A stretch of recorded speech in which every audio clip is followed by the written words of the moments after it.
मैं Lokesh Yadav, lecturer political science, आप सबका मेरे यूट्यूब चैनल पे स्वागत करता हूँ। आज का हमारा विषय है, जो हमारा 5th चैप्टर है, कांग्रेस प्रणाली, चुनौतियां और पुनर्स्थापना। इसमें 1969 में कांग्रेस का विभाजन, 1971 के 5वीं लोकसभा के चुनाव और कांग्रेस की पुनर्स्थापना। तो 1969 में कांग्रेस का विभाजन हो जाता है, दो कांग्रेस बन जाती है, कांग्रेस आर रूलिंग पार्टी और एक कांग्रेस एस, कांग्रेस ओ, कांग्रेस ऑर्गेनाइजेशन, कांग्रेस संगठन हिंदी में। कांग्रेस आर थी वो इंदिरा गांधी के नेतृत्व में थी और कांग्रेस एस थी वो सिंडिकेट की। तो कांग्रेस का विभाजन क्यों हुआ, इसके क्या कारण थे, पहले इसका अध्ययन करते हैं हम। विभाजन के लिए उत्तरदायी कारण। तो पहला जो कारण था वो था इंदिरा बनाम सिंडिकेट।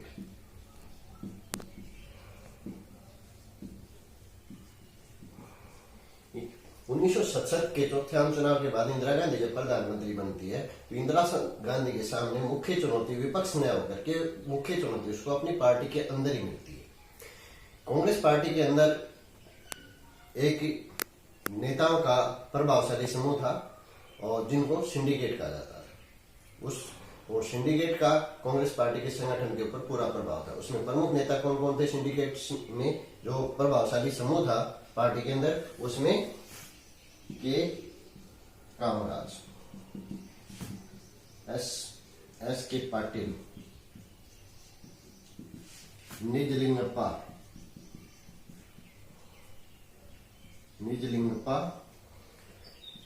संजीवा रेड्डी आंध्र प्रदेश से और पश्चिम बंगाल से अतुल्य घोष। ये जो सिंडिकेट थे, इसका कांग्रेस का जो संगठन था उसके ऊपर पूर्ण रूप से प्रभाव था, यानी कि एक तरह से उसके नियंत्रण में था। कांग्रेस पार्टी के जो कैबिनेट थी उसके गठन से लेकर के सरकार की नीतियां और जो कार्यक्रम थे उन सब में सिंडिकेट्स का पूरा प्रभाव था। पंडित जवाहरलाल नेहरू की मृत्यु के बाद जब लाल बहादुर शास्त्री प्रधानमंत्री बने तो लाल बहादुर शास्त्री के पक्ष में सर्वसम्मति बनाने में सिंडिकेट का महत्वपूर्ण योगदान था। इसी प्रकार से जब इंदिरा गांधी प्रधानमंत्री बनी उस समय मोरारजी देसाई कांग्रेस पार्टी के प्रमुख नेता थे और सिंडिकेट को यह पता था, मालूम था कि अगर मोरारजी देसाई प्रधानमंत्री बनते हैं तो वो उनके प्रभाव में नहीं रहेंगे। उस मोरारजी देसाई के मुकाबले में इंदिरा गांधी राजनीति में नहीं थी और राजनीतिक अनुभव भी उसका कम था और सिंडिकेट को यह लगता था कि इंदिरा गांधी है वो उसके प्रभाव में रहेगी और उनके अकॉर्डिंग, उनकी नीतियों के अकॉर्डिंग कार्य करेंगे। लेकिन इस बात को लेकर के इंदिरा गांधी उन जो कुंडली थी सिंडिकेट्स की, उससे मुक्त होना चाहती थी।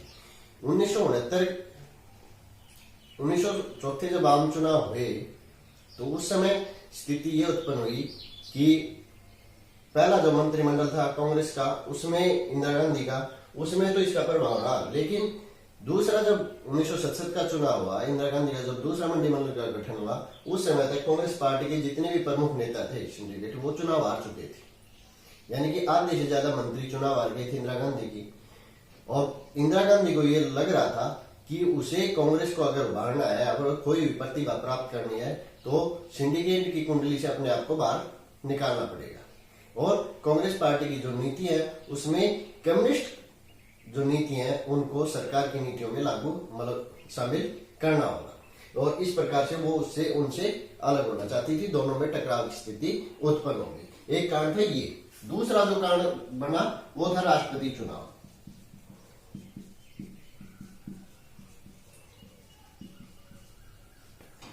उन्नीस में डॉक्टर जाकिर हुसैन जो भारत के राष्ट्रपति थे, उनकी मृत्यु के बाद राष्ट्रपति के लिए चुनाव होना था।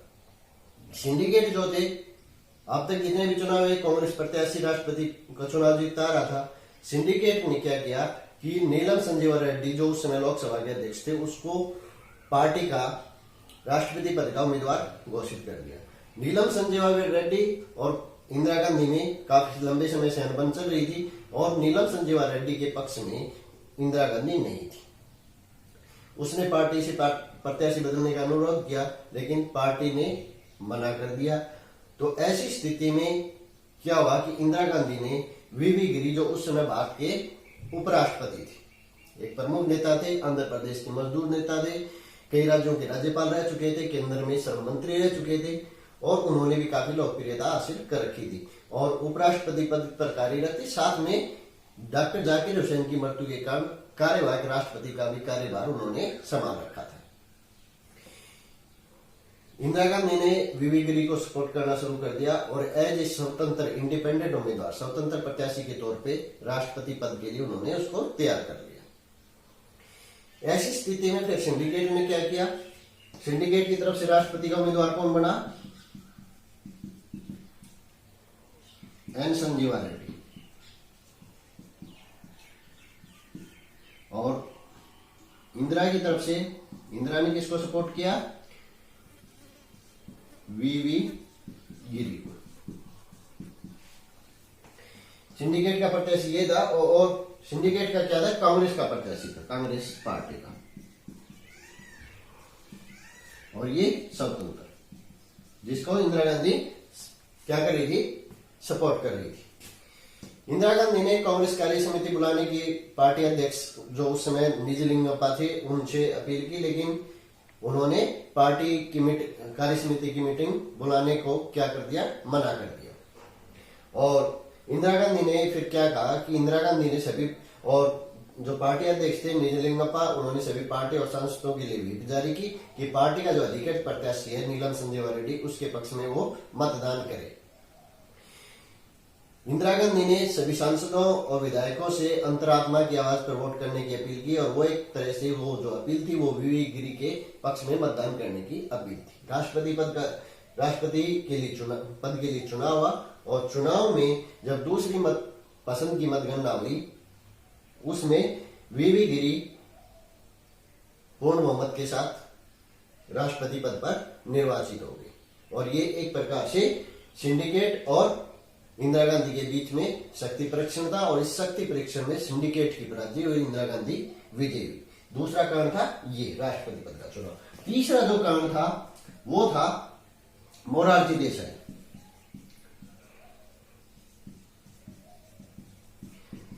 मोरारजी देसाई से वित्त मंत्रालय वापस लेना।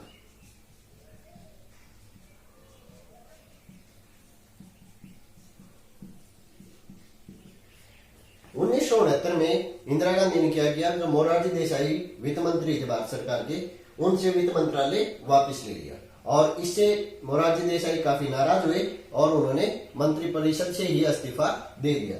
इसके साथ सिंडिकेट्स को भी ये बात अच्छी नहीं लगी और वो भी कांग्रेस से क्या हो गए, नाराज हो गए, प्रधानमंत्री से नाराज हो गए। तो तीसरा कारण बना मोरारजी देसाई से वित्त मंत्रालय वापस लेना और इस प्रकार दोनों के बीच में, सिंडिकेट और इंदिरा गांधी के बीच तनाव जो था, टकराव जो था, वो अपने चरम पर पहुंच चुका था और सिंडिकेट जो है वो अपने आप को पराजित महसूस करने लगे थे। नवंबर 1969 पार्टी अध्यक्ष निजलिंगप्पा ने क्या किया, प्रधानमंत्री इंदिरा गांधी को कांग्रेस पार्टी से निष्कासित कर दिया, कांग्रेस पार्टी से निष्कासित कर दिया इंदिरा ने। और इससे क्या हुआ कि इंदिरा गांधी ने इसका जवाब ये दिया कि पार्टी के जितने भी, पार्टी की जो सरकार है और सरकारी पदों पर जितने भी आसीन है वो सब मेरे साथ है। इसके साथ राज्यों में जो सरकार में जो पदासीन पदाधिकारी हैं वो मेरे साथ है। और इंदिरा गांधी ने कहा कि असली जो कांग्रेस है वो मेरे वाली जो कांग्रेस है वो है। और इस प्रकार से कांग्रेस का 1969 में क्या होगा, विभाजन। जो सिंडिकेट के प्रभाव वाली कांग्रेस थी वो बन गई कांग्रेस ओ ऑर्गेनाइजेशन, संगठन। कांग्रेस क्या बन गई, कांग्रेस संगठन। और जो इंदिरा गांधी के नेतृत्व वाली जो कांग्रेस थी वो बन गई कांग्रेस आर, रूलिंग, यानी कि जो सत्ता में थी, सत्ताधारी कांग्रेस। और इस प्रकार से 1969 में कांग्रेस का विभाजन हो गया। ये क्योंकि उसके विभाजन की प्रक्रिया और विभाजन के लिए उत्तरदायी कारण। अब है 1971 का, इससे आगे है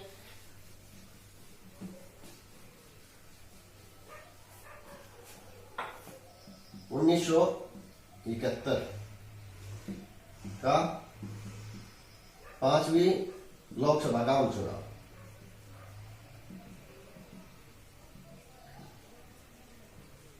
और कांग्रेस की पुनर्स्थापना, और कांग्रेस की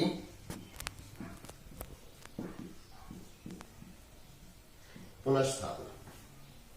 5वीं लोकसभा के जो चुनाव है वो लोकसभा के लिए मध्यावधि चुनाव थे।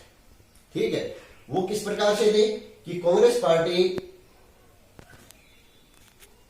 ने 1969 में के जो में विभाजन के बाद क्या हुआ कि कांग्रेस जो रूलिंग थी वो अल्पमत में आ गई, और 1900 कांग्रेस इंदिरा गांधी ने राष्ट्रपति वीवी गिरी से लोकसभा भंग करने की सिफारिश कर दी, और इस प्रकार से जो चौथी लोकसभा थी वो अपने निश्चित कार्यकाल से 15 महीने पहले 27 दिसंबर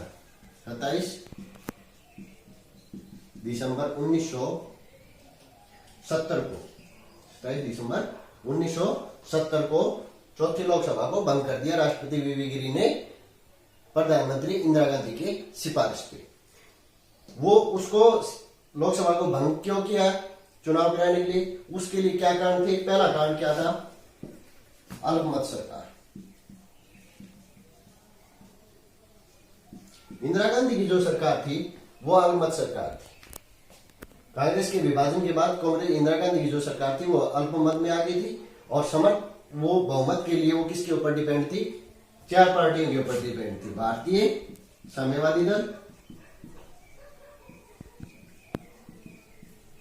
साम्यवादी दल, मुस्लिम लीग, डीएमके, और चौथी भारतीय क्रांति दल।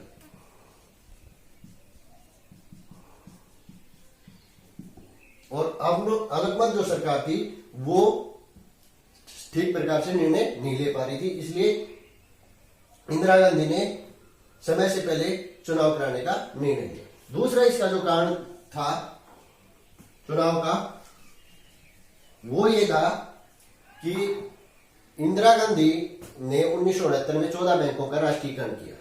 1969 में 14 बैंकों का क्या किया?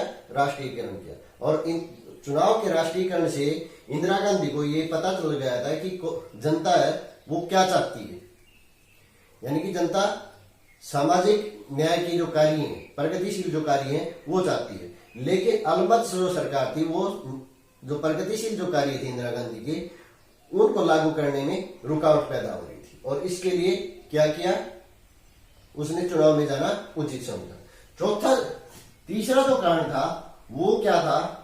तीसरा कारण ये था कि 1970 में इंदिरा गांधी जो सरकार थी उसने प्रिवी पर्स, राजाओं को जो विशेष अधिकार दिए गए थे उनको समाप्त करने का प्रयास किया।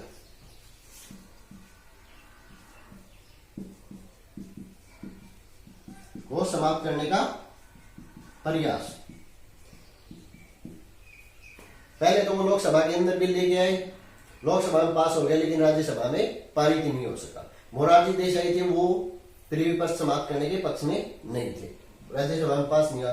फिर सरकार जो थी वो अध्यादेश लेके इसको समाप्त करने के लिए जो अध्यादेश था उसको उच्चतम न्यायालय ने निरस्त कर दिया। तीसरा कारण ये था, जबकि इंदिरा गांधी इनको समाप्त करना चाहती थी।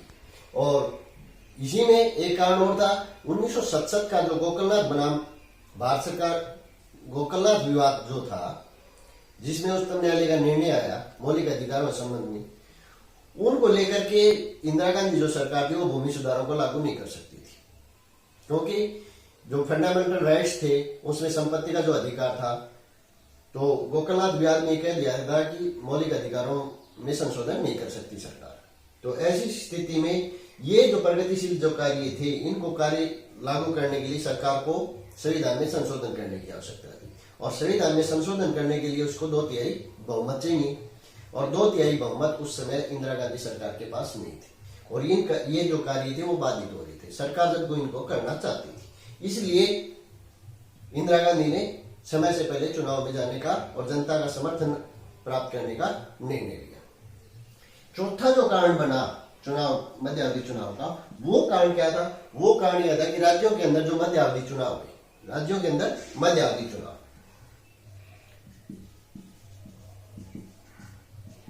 राज्यों के अंदर जो मध्यावधि चुनाव हुए उसमें कांग्रेस पार्टी चुनाव जीत रही थी और इंदिरा गांधी की लोकप्रियता बढ़ रही थी। इंदिरा गांधी को ये पता लग गया था कि उनकी और उनकी पार्टी की जो लोकप्रियता है वो जनता में बढ़ रही है और इंदिरा गांधी उस लोकप्रियता को बढ़ाना चाहती थी, इसलिए उसने पांचवी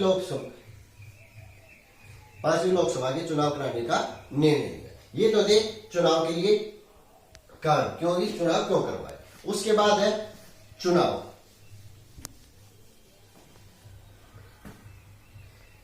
और पुनर्स्थापना। जब चुनाव हुए उससे पहले क्या परिस्थितियां बनी और क्या चुनावी वादे किए गए? पहला, ग्रैंड अलायंस।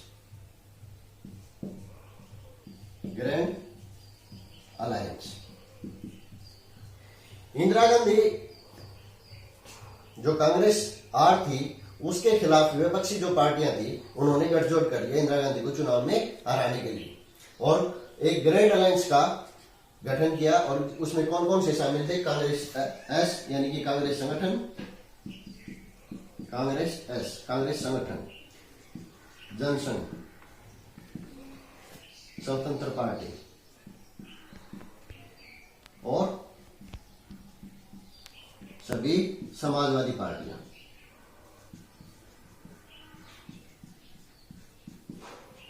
इसमें जो सिर्फ इसमें जो थे वो साम्यवादी शामिल नहीं थे, गैर साम्यवादी और इंदिरा कांग्रेस जो थी उसको छोड़ करके बाकी सारी पार्टियां किसमें? ग्रैंड अलायंस में शामिल होगी। इसमें भारतीय क्रांति दल भी शामिल था।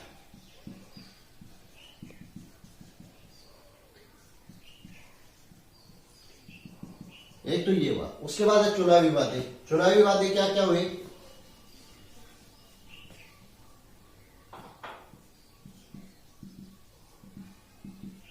चुनावी वादे क्या किए गए? जो सिंडिकेट्स थे, कांग्रेस एस था, कांग्रेस संगठन, उसने उसका जो चुनावी वादा था वो था लोकतंत्र बनाम तानाशाही।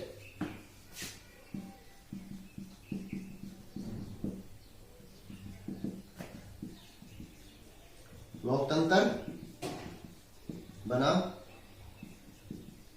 तानाशाही।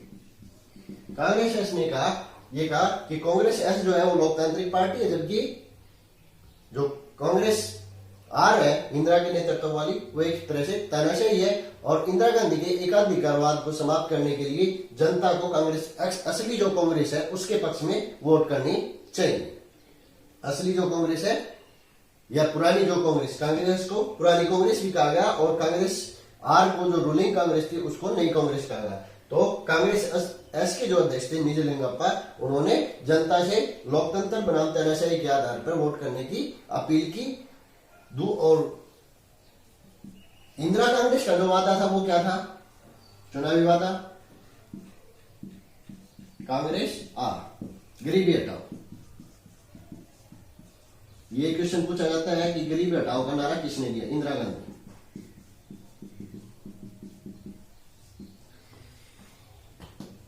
इंदिरा गांधी ने ये कहा कि उसका जो कार्य है वो सामाजिक न्याय स्थापित करना है और सामाजिक न्याय स्थापित करने के लिए उसकी जो मुख्य है कि लोगों को जो मूलभूत आवश्यकताएं हैं, जो रोटी, कपड़ा, मकान और रोजगार, जो मूलभूत जरूरतें हैं वो पूरी होनी चाहिए। वो और इन चीजों को लागू करने के लिए वो चुनाव लड़ रही है और उसकी जो लड़ाई है वो किसकी लड़ाई है? द बैटल ऑफ बैलेट, यानी कि वो लड़ाई जो है सामाजिक न्याय की जो लड़ाई है वो मतपत्र के द्वारा लड़ रही है। और उसने नारा दिया गरीबी हटाओ। उसने कहा कि विपक्ष कह रहा है इंदिरा हटाओ, जबकि हम कह रहे हैं गरीबी हटाओ। और गरीबी हटाओ का जो नारा दिया उसके लिए उसने 10 सूत्री कार्यक्रम भी पेश किया जनता के सामने। और 10 सूत्री जो कार्यक्रम था उसमें जो मुख्य बात थी क्या क्या रखी? एक तो उसने रखी राजाओं के प्रीवी प्रेस, एक वादा किया कि राजाओं के जो प्रीवी प्रेस है यानी कि विशेष अधिकार है उसको समाप्त करने का। प्रीवी प्रेस की समाप्ति, प्रीवी प्रेस की समाप्ति। फ्री बस समाप्त कर दिए जाएंगे। दूसरा उसने ये वादा किया कि उद्योगों के प्रबंधन में मजदूरों की भागीदारी सुनिश्चित की जाएगी। अगला जो वादा किया उसने वो ये कहा कि जो शहरी संपत्ति है उसका परिसमन किया जाएगा और ग्रामीण क्षेत्र में जो भूमिहीन किसान है जिनके पास भूमि नहीं है उसमें उनको भूमि का समान वितरण किया जाएगा। उत्तर प्रदेश और बिहार के अंदर उर्दू भाषा को दूसरी भाषा का दर्जा दिया जाएगा। इस प्रकार से उसने ये चुनावी वादे की और उसने जनता से अपील की कि इन चीजों को करने के लिए उसे जनता के समर्थन की आवश्यकता है और इसलिए सामाजिक न्याय को स्थापित करने के लिए वो कांग्रेस आर के पक्ष में वोट करें। ये तो चुनावी वादे। उसके बाद चुनाव और उसके परिणाम। उसके बाद 1971 में 5वीं लोकसभा का चुनाव होता है और जो चुनाव परिणाम क्या आता है?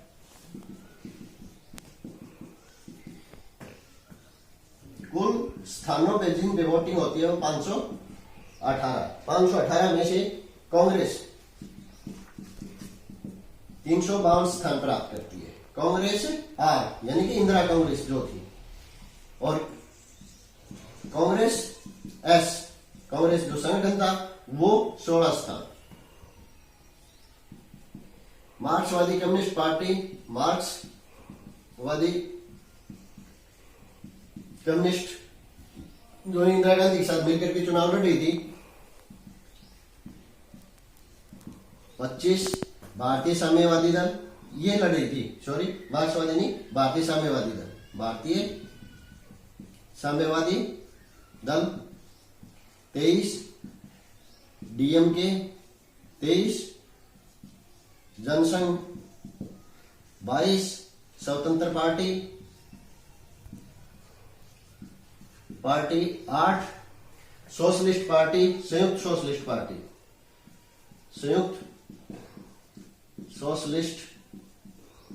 पार्टी 3, प्रजा सोशलिस्ट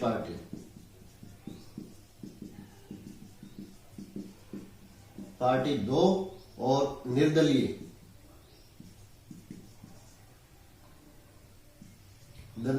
व अन्य 44। और इस प्रकार से ये चुनाव परिणाम था।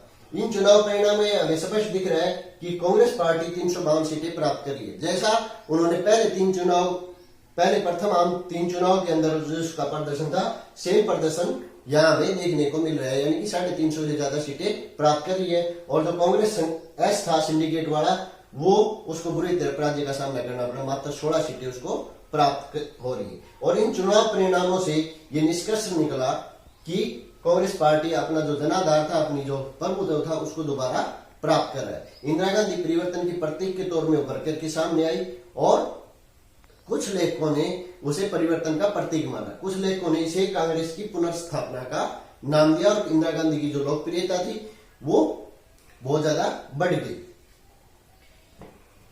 इसके बाद 1971 का जो चुनाव है उसके बाद कुछ घटनाएं और घटित होती हैं जो इंदिरा गांधी की लोकप्रियता को बढ़ाती हैं। इस प्रकार से इंदिरा गांधी ने अपने आप को इंदिरा जो कांग्रेस पार्टी जो थी उसने अपना खोया जनाधार पुनः प्राप्त करती है और पुनर्स्थापना कर लेती है। इसके बाद और जो घटनाएं घटित होती हैं वो उसको लोकप्रिय बनाती है।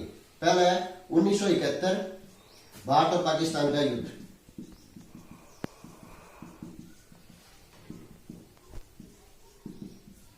उन्नीस में पाकिस्तान में एक राजनीतिक और सैन्य समस्या उत्पन्न होती है और उस समस्या का प्रभाव क्या पड़ता है? भारत के ऊपर भी पड़ता है।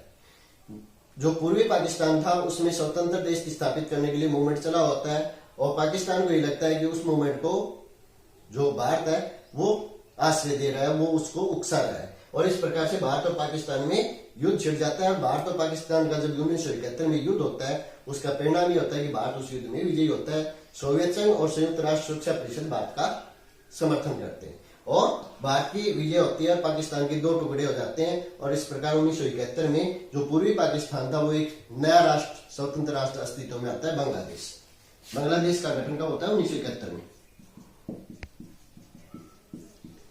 और इस युद्ध की जो विजय थी इसने इंदिरा गांधी की जो लोकप्रियता थी उसको शिखर पे पहुंचा दिया और जन जन का नेता उसे बना दिया। दूसरी जो घटना घटित, जो दूसरा कार्य जो होता है, जो उन्होंने चुनावी वादा किया था इंदिरा गांधी ने कि राजाओं की जो पीढ़ी प्रेस है, विशेष अधिकार है, उनको समाप्त कर दिया जाएगा। परस की समाप्ति, प्रिवी परस की समाप्ति 1971। जब भारत स्वतंत्र हुआ तो देशी रियासतें थी, उनका जब भारत में विलय किया गया तो उन राजाओं से ये वादा किया गया था भारत सरकार ने कि उनको एक विशेष मतलब एक निश्चित मात्रा में या एक विशेष संपदा रखने का उनको अधिकार होगा और सरकार की तरफ से उन्हें विशेष भत्ते भी दिए जाएंगे। जब उनको ये दिए गए उस समय राष्ट्र की एकता और अखंडता का सवाल था, इसलिए किसी ने भी उसकी आलोचना नहीं की, सबने उसको स्वीकार कर लिया।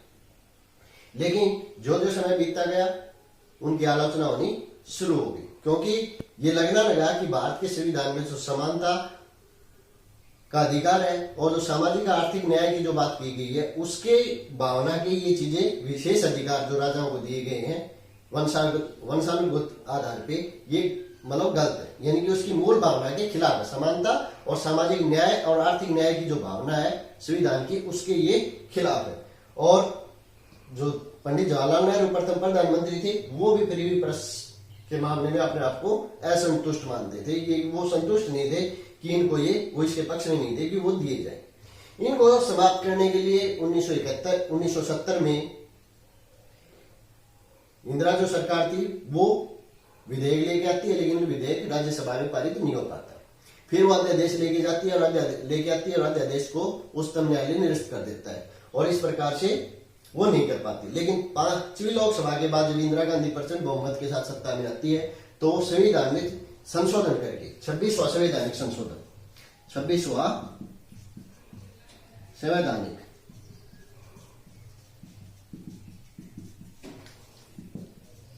प्रिवी पर्स की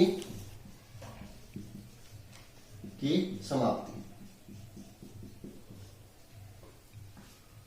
26वें संवैधानिक संशोधन के द्वारा प्रिवी पर्स की समाप्ति कर देती है 1971 में, और ये भी इंदिरा गांधी की लोकप्रियता को बढ़ाता है। उसके बाद तीसरी जो घटना घटित होती है 1972 में कुछ राज्यों में चुनाव लोग विधानसभा के चुनाव होते हैं और विधानसभा के चुनाव में इंदिरा जो कांग्रेस है वो प्रचंड पूर्ण बहुमत के साथ कई राज्यों के अंदर सरकार बनाती है और इस प्रकार से 1969 से लेकर के 1972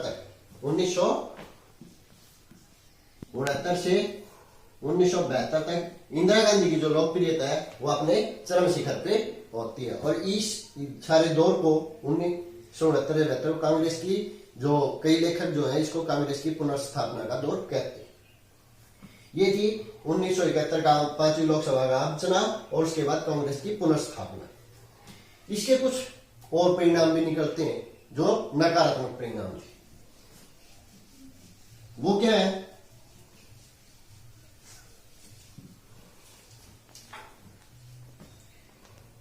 कांग्रेस के लिए नकारात्मक परिणाम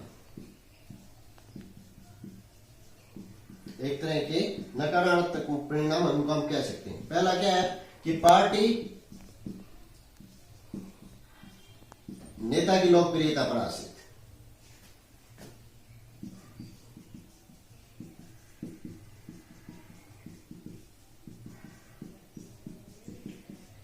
कांग्रेस पार्टी के लिए नकारात्मक इस रहा कि कांग्रेस पार्टी इस चुनाव के बाद में अपने नेता की लोकप्रियता के ऊपर आश्रित हो गई और उस पार्टी का जो संगठन था वो कमजोर हो गया, यानी कि संगठन में दम नहीं रहा, सिर्फ नेता के अंदर दम रह गया। पार्टी अगर नेता लोकप्रिय है तो पार्टी सक्सेस है, नेता की लोकप्रियता में गिरावट आई तो सरकार को मतलब कांग्रेस पार्टी को क्या हुआ? नुकसान हुआ। तो एक तो नकारात्मक परिणाम ये निकला। दूसरा जो परिणाम नकारात्मक निकला, कांग्रेस पार्टी का जो स्वरूप था लोकतंत्रात्मक उसको आगे पहुंचा।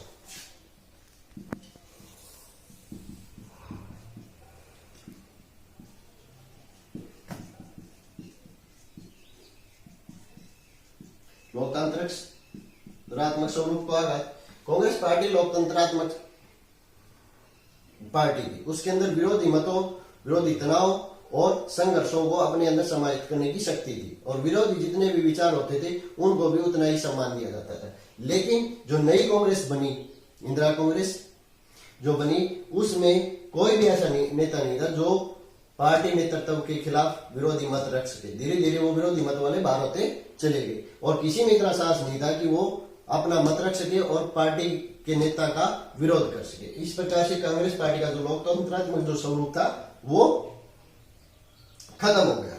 तीसरा जो परिणाम निकला वो क्या था कि पार्टी कुछ वर्गों की, मतलब पार्टी का जो जनाधार था वो कुछ वर्गों तक सीमित हो गया।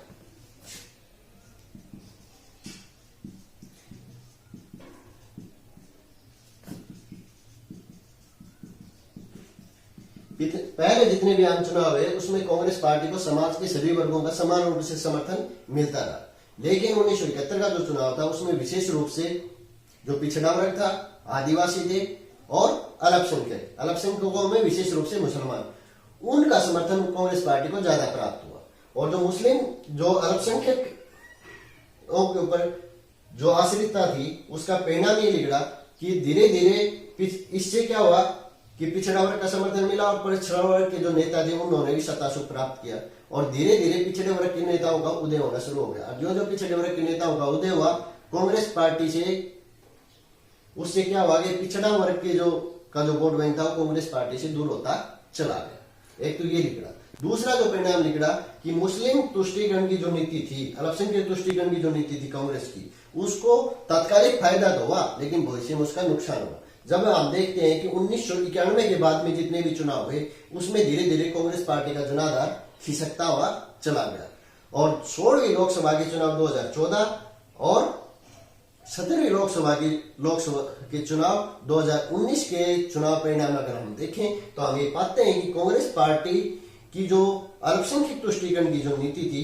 उसका खामियाजा इन चुनाव में उसे पूर्ण रूप से भुगतना पड़ा और पार्टी की स्थिति ये होगी कि उसे मान्यता प्राप्त विपक्षी दल की मान्यता भी उसे प्राप्त नहीं हुई। चौथा जो हुआ वो कांग्रेस पार्टी की जो नीतियां थी, कुछ नीतियां, उनको दूसरी पार्टी के नेताओं ने अपना लिया। पार्टी की जो लोकप्रिय नेता थी, जैसे 1980 के दशक में एनटी रामाराव ने वादा किया 2 रुपए किलो चावल देने का, तेलुगु देशम पार्टी।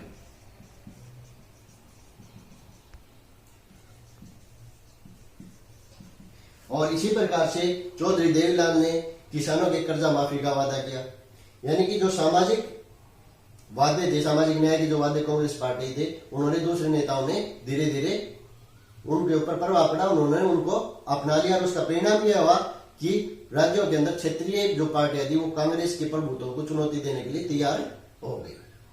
तो इस प्रकार हम ने आज जो पढ़ा टॉपिक कांग्रेस का विभाजन, कांग्रेस के विभाजन के बाद 5वीं लोकसभा के बाद इंदिरा गांधी की लोकप्रियता और उसके बाद उसके कुछ नकारात्मक परिणाम, और उन नकारात्मक जो परिणाम निकले उसके जो रिजल्ट आए वो अगले लोकसभा चुनाव में हमें देखने को मिलेंगे। और उससे स्थिति ये होती है कि धीरे धीरे उसकी लोकप्रियता में गिरावट आती है, जनता आंदोलन के ऊपर उतारू हो जाती है और इमरजेंसी लगानी पड़ती है। उसका अध्ययन हम अगले चैप्टर में करेंगे। धन्यवाद।